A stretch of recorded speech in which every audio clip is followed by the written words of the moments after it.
My hair is really big today.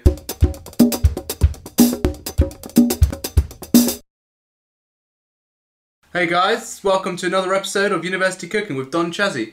Today we're going to be cooking marshmallows for all university students who might have trick-or-treaters at their doors, even though everyone's 18. What you need to make marshmallows is corn flour, icing sugar, 12 grams of gelatine powder, 1 egg, 250 grams of granulated sugar, and food colouring. I've gone for red, the colour of blood.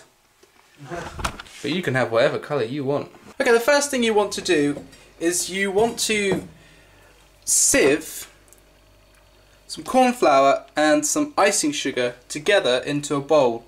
About 1 tablespoon of each sieved into a bowl. This is just to coat your baking tray with, plus oil, so that your marshmallow doesn't stick to it when you try to remove it. Okay, so here's the baking tray. You want it to be about 10 centimeters by 10 centimeters, and it has to be quite deep so you can have nice thick marshmallows.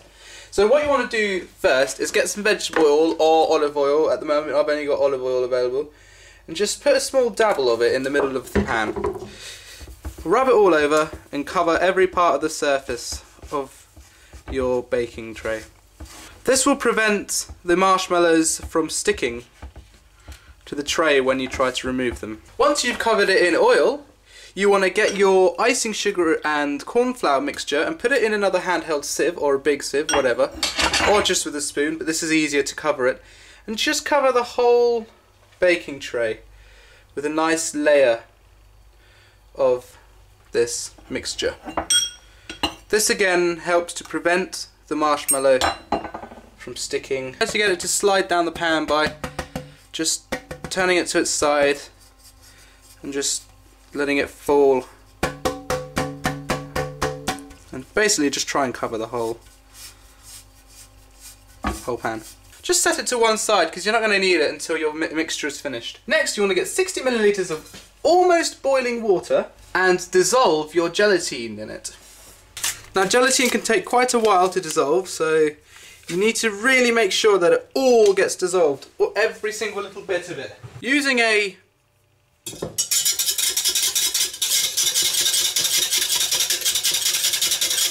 make sure it all gets dissolved. Once it has dissolved, just add a few drops of your food colouring, whatever colour you choose. Not a lot, because a small amount of food colouring goes a long way, so just a few drops. Oh, looks like frothy blood. Yum, yum. Once it is all dissolved in there, just put this to one side. Now what you want to do is you want to get 125 milliliters of water and bring it to the boil. As the water comes to temperature, you want to add your 250 grams of sugar. Whilst the water is coming to temperature, just stir in the sugar, making sure it all dissolves nicely. Okay, so once the sugary water has come to a boil, you leave it to boil ferociously for 5-10 minutes. If you have a sugar thermometer, which you can pick up for less than £5 I'm sure, you want to boil it to about 130 degrees. Now, I would judge it when it has turned into like a syrup. Like a thick sort of syrup. So if you get a spoon and you like pour it or something, then if it comes out like a syrup, then you're pretty much ready. If you can hear like a rainy sound in this video, I'm afraid it's because we have a big conservatory in our house and it's pouring down rain at the moment, so there might be a little bit of interference. Okay, so whilst the sugar is boiling, what you want to do now is you want to get your egg and separate the yolk from the white. So the easiest way to do this, oh dear, is crack the egg, obviously, and then just open it upright like this, allowing all the whites to just pour out, swapping it from side to side. Okay, so now that you've separated the egg white, you want to whisk it. Now, if you have a machine, then you're very lucky, like me. But if you don't have a machine, then you can just use, you know, you can use elbow grease and do it with a whisk. You want to get it to, just want the egg whites to come to a nice stiff heat, so that you can turn it upside down above your head and they won't fall on you. Okay, so now that the egg whites have come to a stiff mountain peak type consistency like this, so that you can hold it over your head. Yeah. Crazy. 130 degrees. Took about 10 minutes, so if you don't have a thermometer, just put it on full blast. Make sure it's from the point where it's boiling, 10 minutes of boiling, and then hopefully it should be about 130 degrees. You want to add your gelatine to the boil and take it off the heat, otherwise it will boil too far and become like a caramel. Oh dear. Oh my god. Ooh. So just mix it all in. Okay, so now what you want to do is you want to trick it. Oh my god, that's hot. Okay, so now what you want to do, whilst the egg white is pouring, you want to pour the mixture in, trickling it in slowly but surely. Not too much at a time. You want to leave it to mix for about 10 minutes. Now that the mixture's come to almost a meringue sort of state before it's cooked, very gloopy like, you want to put it in the basin that we prepared earlier. Oh yeah?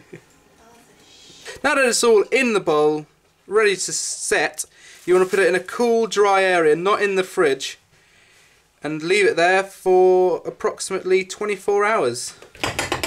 And then it'll be ready to eat. Okay, after about, actually in fact 2 hours of sitting, it seems like it's already ready. So what I did was I got my board and I covered it in the corn flour and the icing sugar, and I covered the top of the marshmallow in corn flour and icing sugar, which makes it so that when you touch it, it's smooth and it doesn't stick to your fingers. You want to cover your knives, everything that you're using with this marshmallow you want to cover in corn flour. Any surface of the marshmallow that isn't covered in corn flour will stick to you like glue. So always make sure you have a bowl full of corn flour, which mine isn't, which I'm going to have to top up. And then just chop it into cubes, cover each cube in corn flour and icing sugar, making sure that nothing sticks together, and put it in an airtight container. And that is your marshmallows, completely ready and yummy to eat. All ready for those trick-or-treaters coming next week. Yep, and my name is Arthur. For storage, you want to get a tin and put some baking paper around it so that the marshmallows don't stick to the tin, and just make sure every surface of the marshmallow is coated in the icing sugar and corn flour mixture. Enjoy! Remember to tune in next week. Bye!